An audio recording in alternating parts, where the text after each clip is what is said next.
بسم اللہ الرحمن الرحیم۔ السلام علیکم ورحمۃ اللہ۔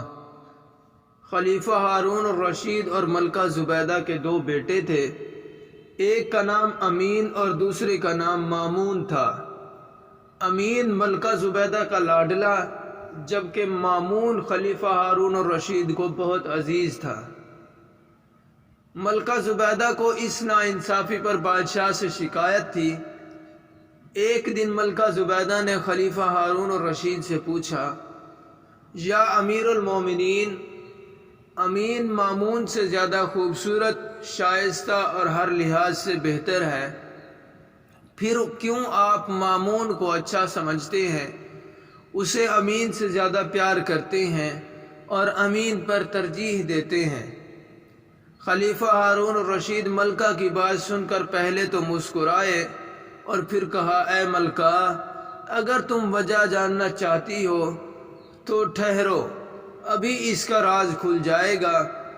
یہ کہہ کر خلیفہ ہارون الرشید نے اپنے خاص مشیر کو طلب کیا اور حکم دیا کہ فوراً شہزادے امین کے پاس جاؤ اور اس سے سوال کرو، اگر آپ خلیفہ بن جائیں تو مجھے کیا انعام دیں گے؟ مشیر خاص خلیفہ کے حکم کے مطابق شہزادے امین کی خدمت میں حاضر ہوا اور اس نے امین سے سوال کیا، اے شہزادے، اگر آپ خلیفہ بن جائیں تو مجھے کیا انعام دیں گے؟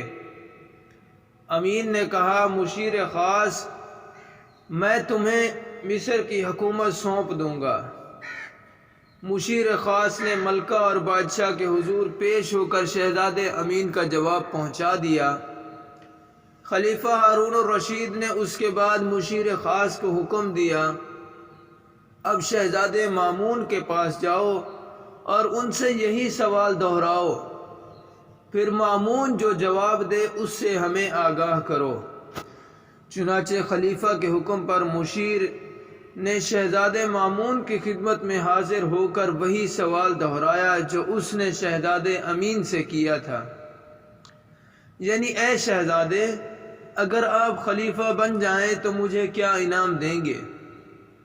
شہزادہ مامون، جو اس وقت کچھ لکھنے میں مشغول تھا اور روشنائی کی دوات اس کے سامنے رکھی تھی، جب شہزادے نے مشیر کی یہ بات سنی تو وہ غصے سے لال پیلا ہو گیا اور اس نے سامنے رکھی ہوئی روشنائی کی دوات اس کے منہ پر دے ماری اور کہا، اوئے بدبخت، تو مجھ سے میرے باپ کی موت کی بات کرتا ہے، اللہ نہ کرے میں ان کے بعد بھی زندہ رہوں۔